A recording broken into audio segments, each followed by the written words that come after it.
Hi, everybody. My name is Kaylin Berry, and I am the superintendent of your national park, the Rosie the Riveter World War II Homefront National Historical Park. We're so glad to have you with us today. You know, for those of us who work here, work in the park and support the park every day, in fact, every day is a Rosie the Riveter Day, but we're always happy when we can turn up the volume a little bit, amplify, have some dance music, and celebrate in even greater style. So we're glad that you are with us to celebrate on this grander scale.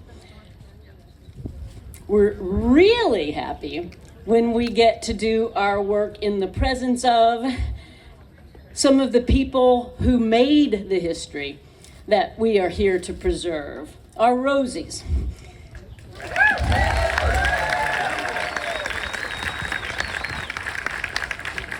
Our Rosies, both past and present, represent the heart of this place, the history of this place. And I know you're going to love your opportunities to interact with them today. They are amazing people who chose to contribute their hands and their minds to something that was larger than themselves.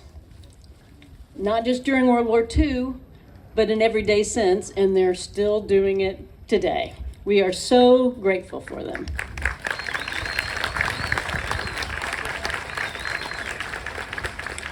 I say that they represent the heart of the story here, as opposed to saying that they are the heart, just for a very simple and non-diminishing way. I just want all of us to represent that story. I want all of us to see ourselves representing what is at the heart of the matter here, what the Rosie spirit means. The Rosies showed us that individuals can make a profound difference for the collective good. We know that. It's an enduring truth. It's part of what this park preserves. We preserve it and we tell it because we invite you to live it. This message, this work, is now ours to carry on, to carry it forward. Pick it up and do the work, folks. That's what we're here for. During World War II, when millions of Americans answered the call for service, they weren't superheroes. They were people with ordinary lives and fears and concerns and hopes and dreams. But they stepped up. They stepped into their role. They learned new skills. They committed themselves to a shared purpose. Their contributions were both down to earth and lofty. They were acts of everyday labor and acts of living democracy. Their work embodied the promise that everyone has something to contribute and that society flourishes when barriers fall away and doors open up. They showed us that our nation is strongest when every individual is empowered to participate and when civic responsibility is shared.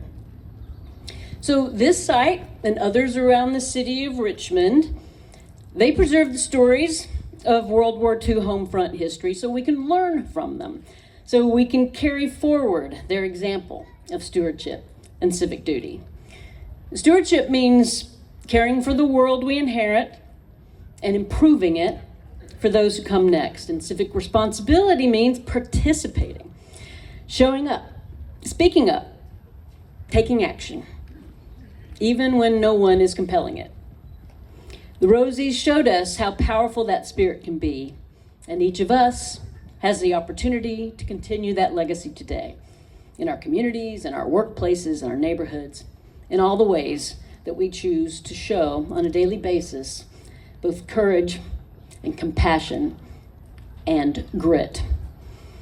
They teach us, these Rosies, that the solutions to tough problems don't begin with the perfection of the people working on them. It's just a willingness to learn and to adapt and to care and to serve. A willingness to believe that what we do as individuals matters for the collective. We preserve the legacy of Rosie the Riveter not as a nostalgic tribute, but as inspiration for current and purpose-driven action. When our community, when our visitors, and especially the young people that come to this park, they see themselves. They see themselves reflected in this history. They see that people like them can also change the world. They discover that they too can lead and innovate and meet the needs of their community. So today, you're gonna have some fun. You'll probably learn some things. And I hope you're also going to find inspiration and perhaps renew your own sense of purpose, because you also represent this history. You also are the heart of it. You're part of us. You're part of the Rosie legacy. We're grateful you're here. We're grateful you're going to step up to help. This is our work now. Let us teach future generations what it looks like to step forward with courage, as these ladies did. Let us build communities that are rooted in fairness and opportunity and mutual care. Let us choose to participate wholeheartedly in the work of democracy. And let us do that work knowing that we can all represent the same spirit of purpose and empowerment that the Rosies do. And let's have some fun.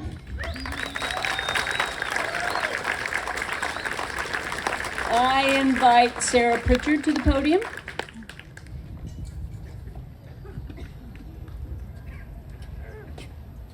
Good afternoon. Happy Rosie the Riveter Day.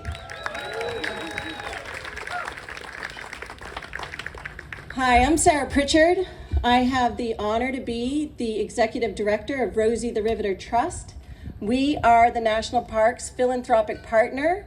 We are a nonprofit, and we help to amplify the story that this national park exists and the mission of the park to spread the lessons, the stories of history, of our legendary Rosie the Riveters, of our home front workers.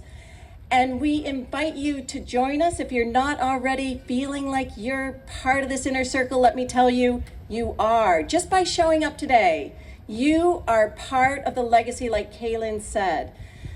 Now, sometimes I think when someone says, we all need to lift, amplify, share, and make this our mission, to preserve the legacy, to share the history. I was thinking about this last night, and I thought, this is it. I have a dream, and I want you to share with me in that dream. Today is National Rosie the Riveter Day, and the only reason why it is deemed National Rosie the Riveter Day is because there were two significant Rosies. One on the West Coast, Phyllis Gould, whose sister is sitting here today. There she is, there's Marion Susay. Her older sister, Phyllis Gould, who was one of the first members of the Boilermakers Union. Shout out to our Boilermakers. And another woman named May Cryer, whose 100th birthday is today, and she lives in Pennsylvania.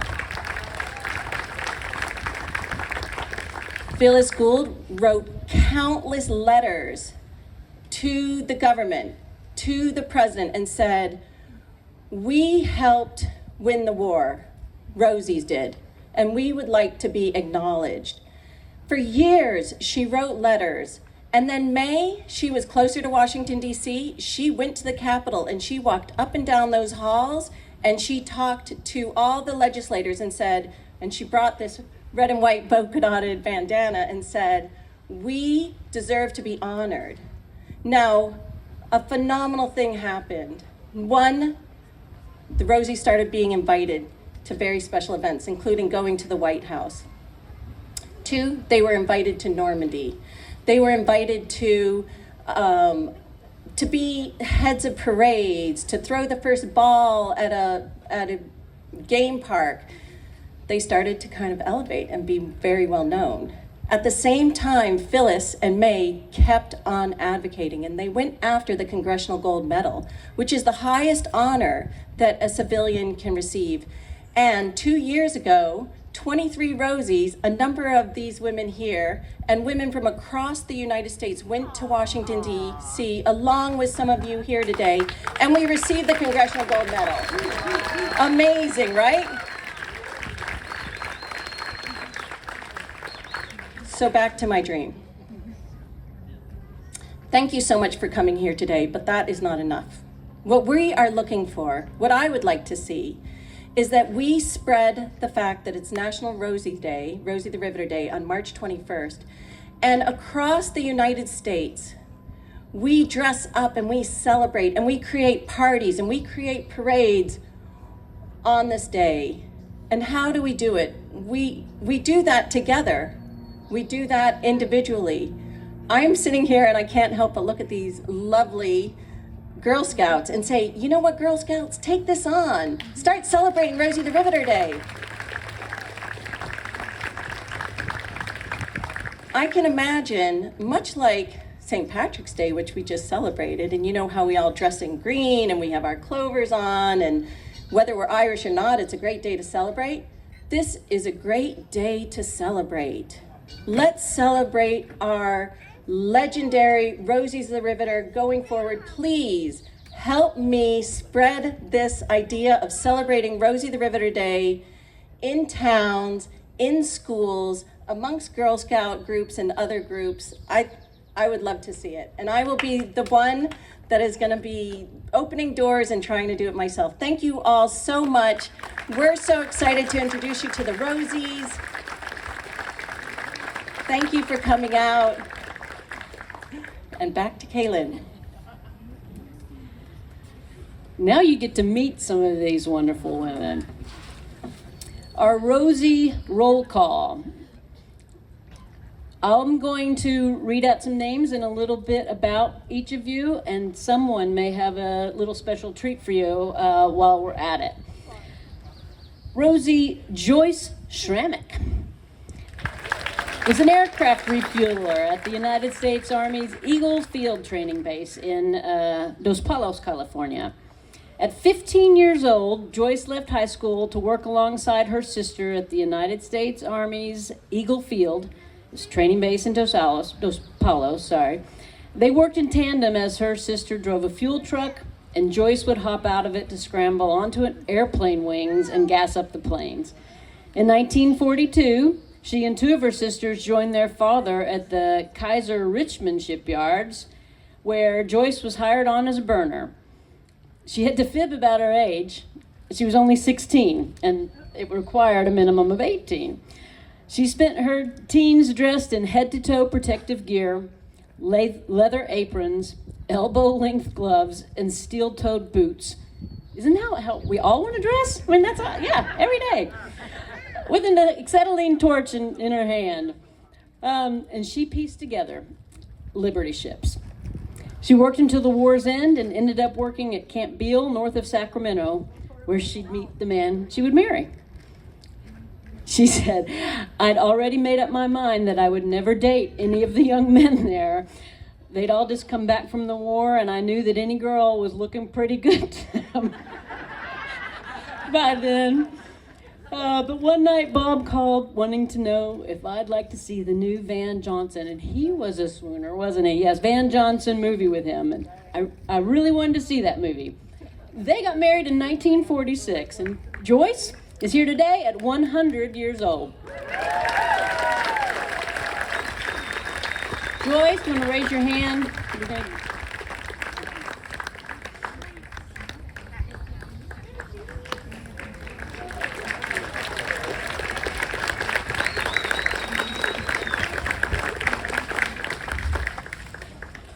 And now meet Rosie Park Ambassador. Rosie Plus. She's an ambassador who has served here with us as a volunteer and tells her story far and wide with in the park.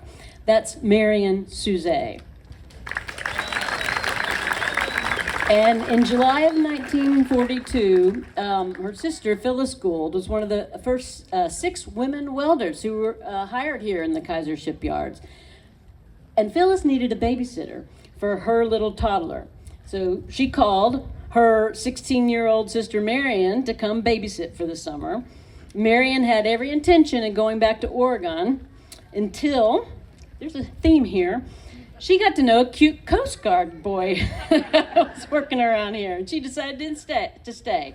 And she enrolled at Richmond Union High School, got married at the age of 17 during her senior year. By the way, she does not recommend this. It's right here, and Marion says, I do not recommend. After graduation, she took a course at UC Berkeley, a 6-week engineering course, and she got hired on at Kaiser Shipyard number 3, which is still here with us, part of the park and preserved in the city and in the park. And she was making revisions on blueprints. We really also want to thank Marianne for her work, not only then, but today as a park ambassador. When she is feeling well and in good spirits, which is all of the time, in the good spirits part anyway, she comes here every Friday and she tells folks all about her experience and inspires them, as I wanted to do the work with us. Thank you, Marianne.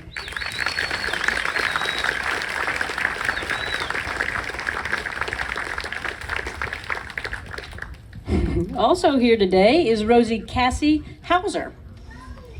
In June of 1942, Cassie that year saw Cassie simultaneously graduating from high school and starting to work on the war effort. Moore Dry Dock in Oakland hired her to work in payroll department using IBM key punch cards. Raise your hand. All right, yeah. There's a few of us still know what those were. Cassie continuously worked for 18 years at Moore's until she had her daughter in 1960. And Cassie is 101 years old.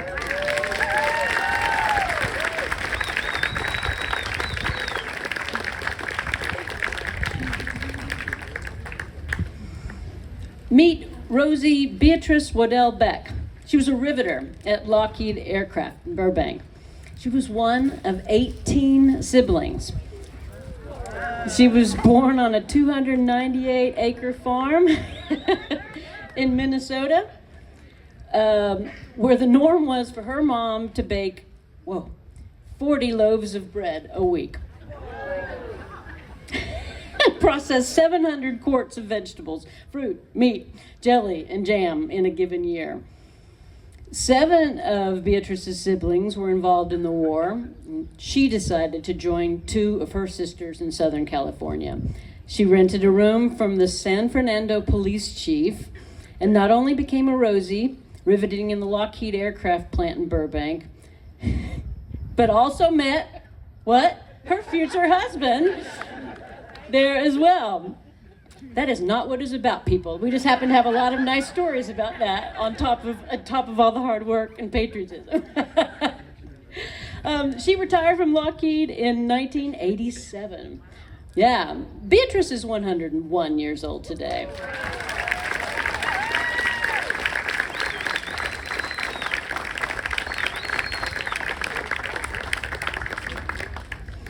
All right, Miss Omazelle Gibson. Omazelle. She worked as a welder in the Kaiser shipyards. During the war, the defense industry advertised for workers in newspapers and radios all across the nation. And it was in this way that Omazelle discovered that Kaiser was hiring out in Richmond, California, and that they would pay her way there. So in 1943, along with a group of other soon-to-be war workers or home front workers, she boarded a train from Little Rock, Arkansas, my home state, for a 3-day trip out to California, my current state. She became a welder and would commute on a long bus ride from her home in Oakland to Richmond. And you know what? She turns 102 years old this month.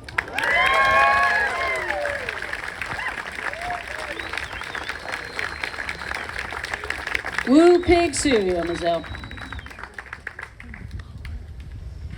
Joining us for the first time this year is Rosie June Beasley Sozabal.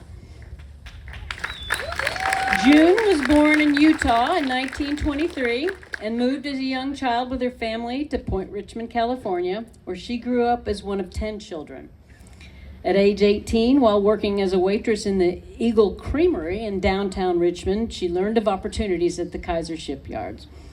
She enrolled in a welding class, graduated at the top of her class, and was hired at shipyard number 1 before transferring to shipyard number 2 as a shipfitter, working on, that shiplifter would be really hard. That was for the cranes. Our Rosies are really strong, right? But not quite that strong. A ship fitter, and working on double bottom ships.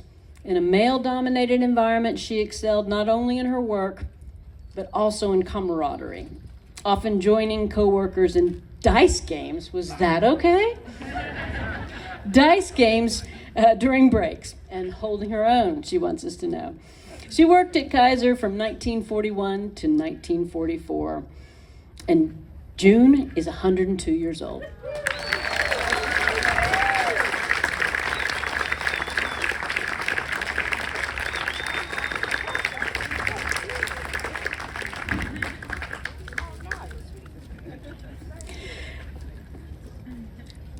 Beatrice Aiello, radio transmitter, tube assembler for Heinz and Kaufman manufacturing plant in San Bruno. At age 19, Beatrice's job was making airplane radio transmitter tubes. She lived with her 2 sisters in South San Francisco and worked at the plant with her younger sister, Phyllis. Her primary duties involved sandblasting. Beatrice worked for about 6 months and wishes she could have done more. You did plenty. And she says, we were just ordinary people trying to help the world. Beatrice is 103 years old.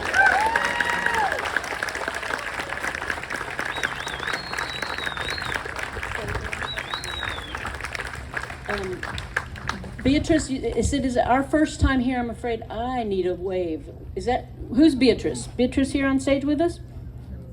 The other Beatrice, yeah. Okay. We will make sure she gets her flowers and knows how much we're glad that she's with us. Marcella Hubbard, Rosie Marcella Hubbard.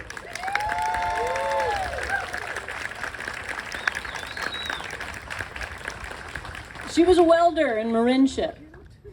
Hailing from Mississippi, Marcella was the second of 22 siblings. They could have won the war all by themselves. She joined her brother in California in 1943, finding work at Marin ship in Sausalito, cleaning tanks. Her brother didn't like that for her. He thought welding would be better. But they wouldn't allow her to go to welding school because she was a black female. So on his own, her brother taught her welding at night. She was able eventually to take the class, and she passed the test, of course she did, and she became a welder for 3 years at Marin ship. She returned to Mississippi to finish college and became a teacher. I love it. In 1946, she married Reverend Turnipseed, who was a pastor and a civil rights worker. Right on. After his death, she decided to move back to California. That was in 1965, and she worked for the U.S. Postal Service, at an Army base, IRS, and retired from the Social Security Administration. Go, federal workers! Marcella is going to be 105 years old this month.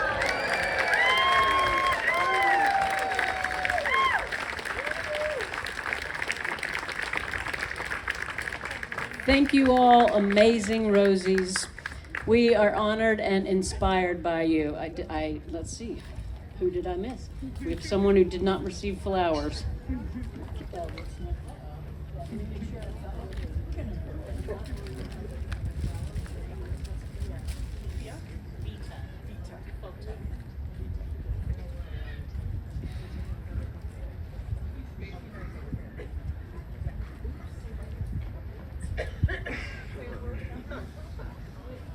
Deepest apologies for not being prepared. we're going to invite her son to.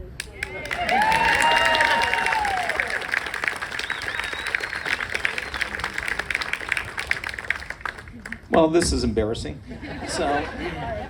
Thank you. So we're talking about my mom. Mom, wave to everyone.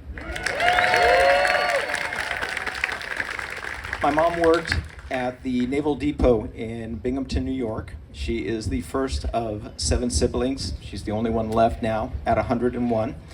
In addition to that, during the war years, she also helped out with the American Red Cross, and as the trains would come in, she would hand out the cigarettes, chewing gum, decks of cards, and various other sundry items to them, knowing that 1 out of 6 faces that she would see on that train would not be coming back. So that's my mom.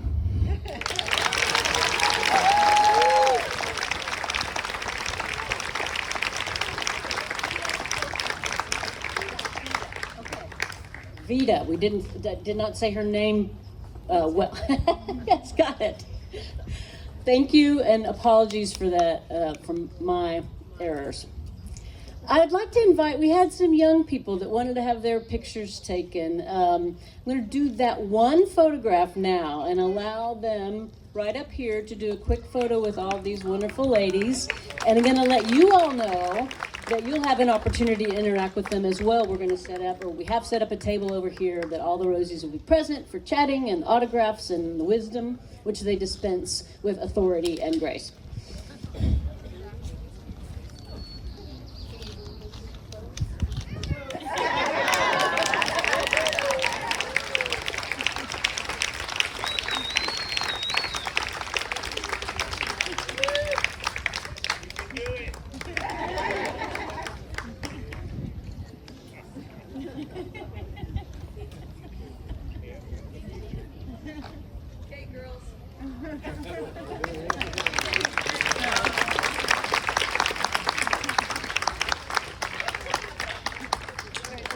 All right, DJ, bring it back. Time to have some more fun, party, dance, meet your rangers, celebrate your national park, hang out with some Rosies. And Michelle has something else to say.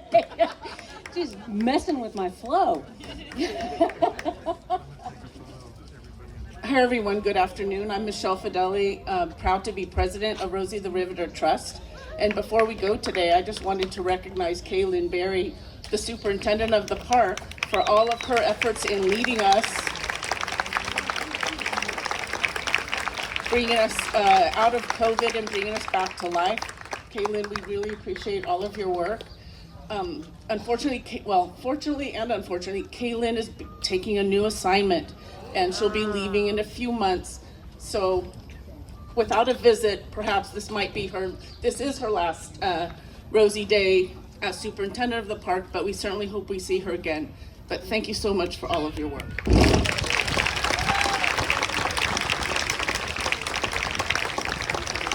My intentional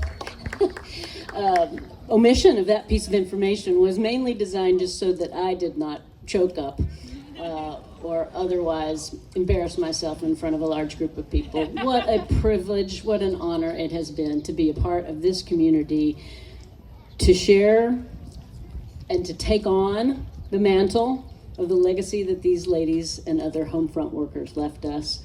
I love it here. I love all of you. I love these Rosies. I've loved this job. And I was serious when I said it's all of our work to keep doing it, to pick it up, roll with it, and take it to the next level, and make sure we can all live in that sense of stewardship and civic responsibility. We can all find our purpose and our place, taking action. All right, thank you guys very much.